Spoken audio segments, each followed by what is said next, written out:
I'm the Vice President and Chief Financial Officer for Tamiami Citrus. And just like we were talking about just a few minutes ago, talk to me a little bit about what Hurricane Ian really did to the citrus industry across Southwest Florida. Certainly, Hurricane Ian had hurricane force winds and rains that certainly matched that of, in some ways exceeded that of Hurricane Irma that we had back in 2017. Except the big difference was that Hurricane Ian moved so slowly that our citrus groves were inundated by the wind and rain from much longer periods of time. The winds came in and certainly created huge stresses for the trees, blew a lot of the fruit off the trees. That was the crop. So the way the citrus grows, our trees bloom in like February, March, and that's all the varieties. They'll get harvested at different times of the year depending on the variety because they mature slower or faster, but they all bloom at the same time. So the little berries or the fruit start forming soon after the bloom. And so that's February, March. So by the time September came around, the fruit was getting pretty big. It's getting up size. And of course, it's more susceptible to being blown around. The heavy winds blew a lot of the fruit, knocked it off the trees. There are some groves. One of our groves had 70 to 80% losses of the fruit. Some of them didn't have as much of the wind. It depends on where the grove was at the time. One grove had like 20 to 30% of loss of the fruit. And then others had 40, 50% losses of fruit. So the fruit gets knocked off. And that's back in September, that's the fruit that we would be, as far as oranges go, we would be harvesting now for early varieties and mid-season varieties. And the Valencia oranges, we will start harvesting in March. In addition to that, the winds batter the trees. They blow a lot of leaves off on an orange tree, well, on any tree. The leaf is the carbohydrate factory for the tree. The leaf is what produces the energy that goes into growing the tree and creating the fruit and putting energy in there. So while we lost half of our fruit, in some cases more, and in some cases less, the trees were in the process of creating that fruit or putting energy into the fruit. So even though we might have 50% of our fruit left, that 50% won't have as good of a juice content as it would otherwise, because what happens is the trees losing their leaves. Now it's going back into putting energy back into recreating new leaves. It's going back into recreating energy into roots system, because the tree gets battered around, it pulls the roots in multiple directions. So the little fingerling roots get pulled around, and that causes stress on the root system. And so even the remaining crop, which we'll harvest, will have a lower juice content than it would have otherwise had. And so we'll, of course, we'll lose money from just the loss of the fruit that got blown off, but we'll also won't get as much money for the fruit that we have left because there won't be as much juice inside of it. Or the juice quality won't be quite as good. The heavy rains as you recall, Hurricane Ian uncharacteristically had a huge rain band on the northwest side. Most hurricanes, it's usually the southeast, but in any case, that one of our groves experienced significant flooding from that.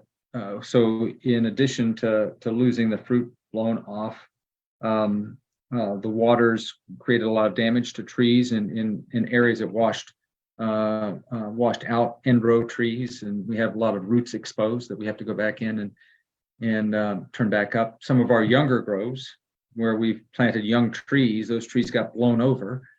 We have to stand those back up. We'll lose some of those trees. We'll probably die.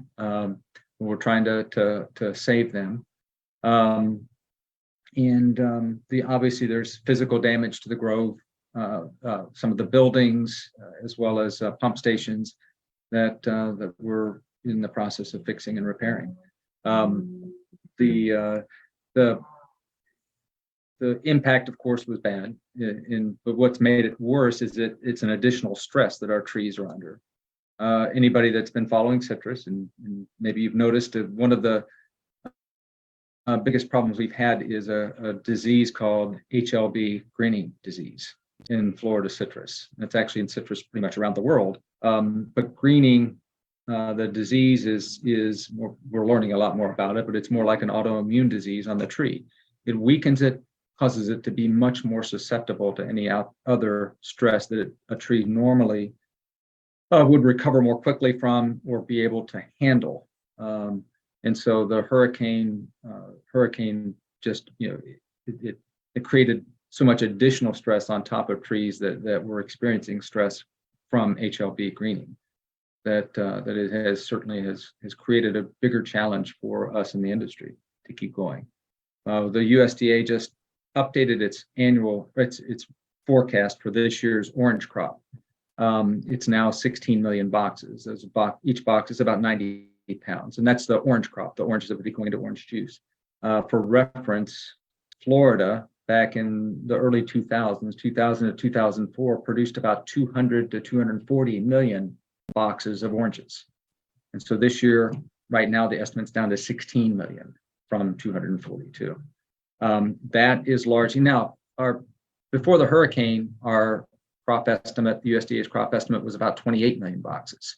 And so they believe the hurricane, that 28 million box was reduced. That reduction was primarily due to disease, HLB greening, and the hurricane shaved off or cut that in half, more than half.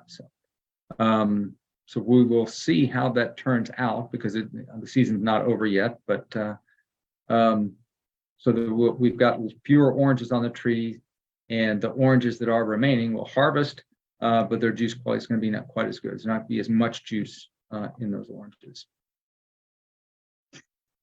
That's all that information is incredible, Ron. I appreciate that.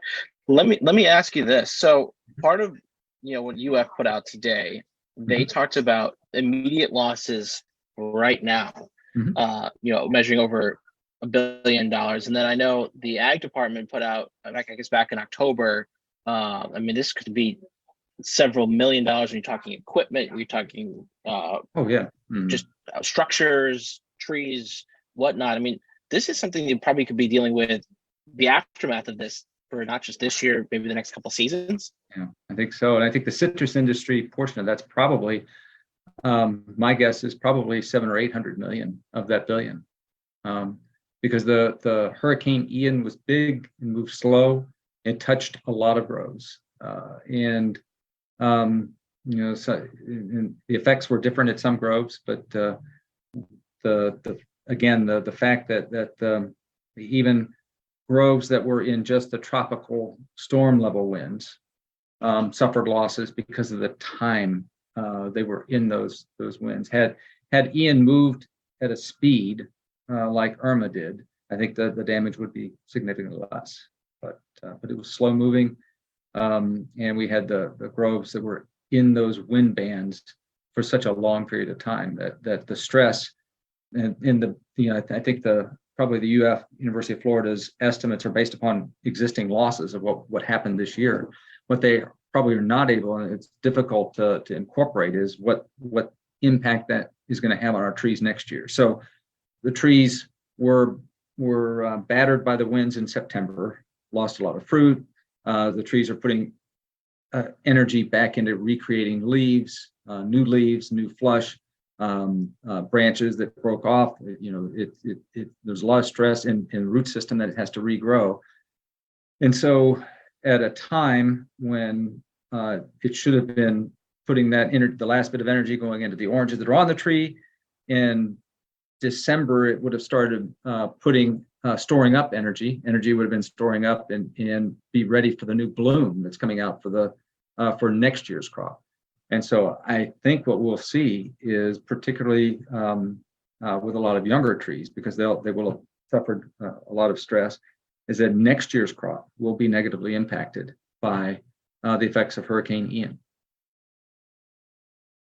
And you were talking to me earlier about insurance on a lot of this stuff. You said, you guys take out insurance, but not enough to cover this kind of loss. Correct. There is crop and tree insurance available. Some of it's subsidized, but even the insurance is pretty expensive to get coverage to all of the losses. In fact, most of the citrus operations really can't afford to insure the losses at a high level. Pretty much all of us carry some level of insurance, but it's more of catastrophic level insurance. There will be some insurance payments that come out, but probably it certainly is not going to cover the losses. Because of and the reason, well, farming is a risky business, and it's typically the variability and loss swings are huge, and therefore anytime you've got variances that are that big, when you've got potential swings that are unpredictable, the cost of insuring that unpredictability is directly related to that unpredictability. So it's very expensive, and so most of us are not able to afford. I mean, if you insured up for all those losses all the time, you probably wouldn't make any money. So it would because of the cost would be prohibitively expensive. So. That's very interesting. Because you're right. It is a very, make or break kind of industry. What you spoke? I mean, obviously you grow and you're responsible for some grows here, but what have you heard from people around you? I mean, is there a lot of concern about this? Oh yeah, we're all very. I think the problem is that just in the last several years, we've had, on top of our battle with HLB greening, we had Hurricane Irma in 2017, and we had a significant freeze that impacted the groves last January, a little over a year ago. And then we had Hurricane Ian, and followed by Hurricane Nicole this past fall. There are a lot of growers that, I know groves that had 100% loss of their fruit. And growers are struggling to stay in business, to keep their employees employed, and getting the trees to recover is going to be expensive. In fact, actually, the picture you see behind me, that's our grove, picture of our grove in Immokalee before Hurricane Ian. The trees are growing and healthy, and while we're putting money back into them, it requires a lot of additional money to go back into the groves to get them back to some level of normalcy, to get them to heal and so forth. And so there are a lot of growers across the state, grove operations, big and small, that are because of all of the additional costs and efforts that we've had to put in for battling greening, that it's going to be really tough to stay in business.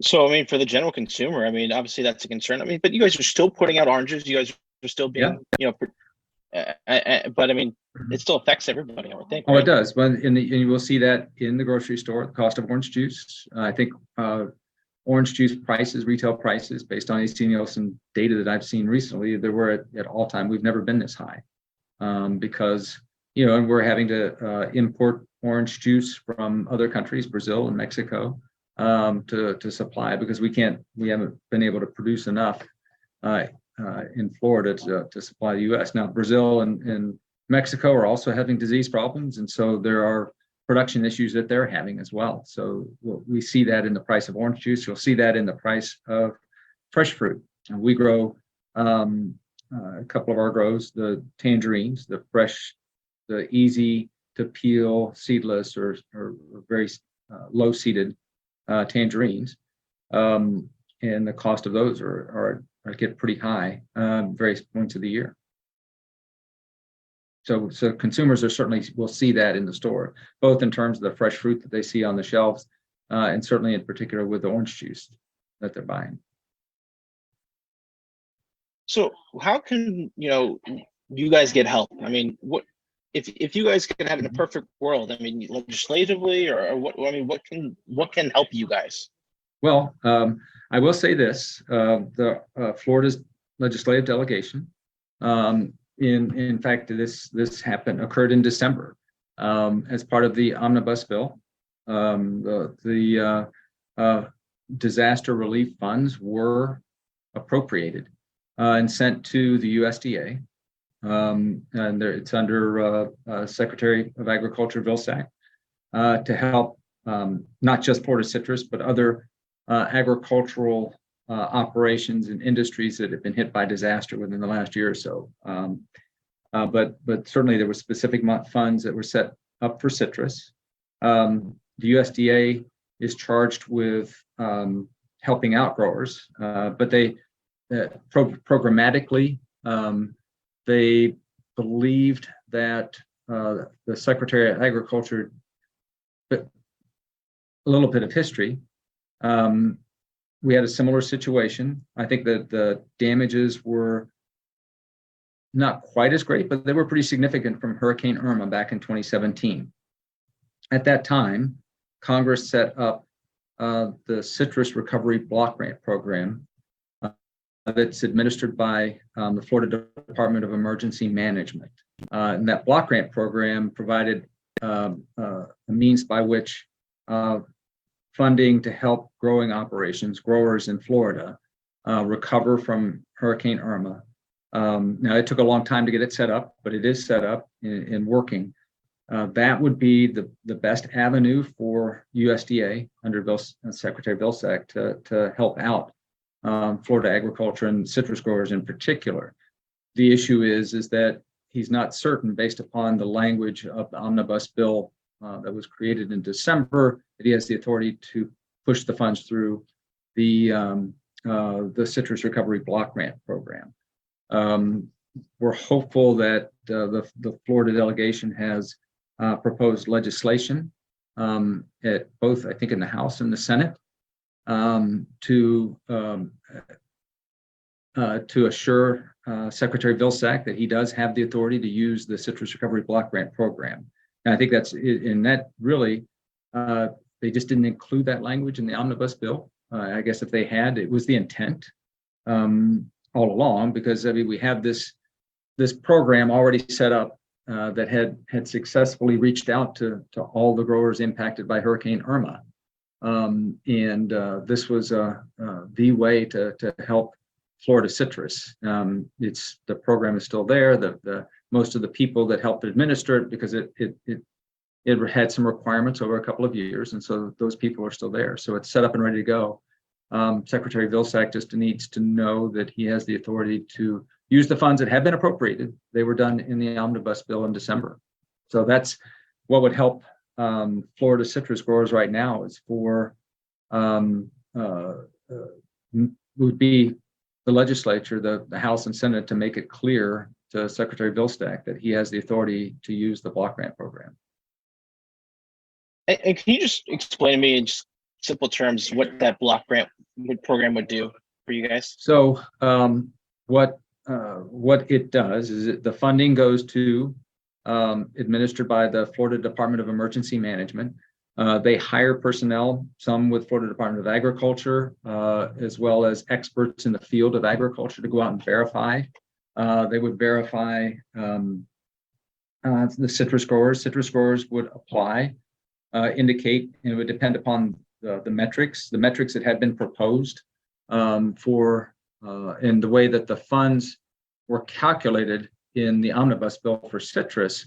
Was that the University of Florida had created a very detailed wind map that showed the wind levels as Hurricane Ian went across, and it showed the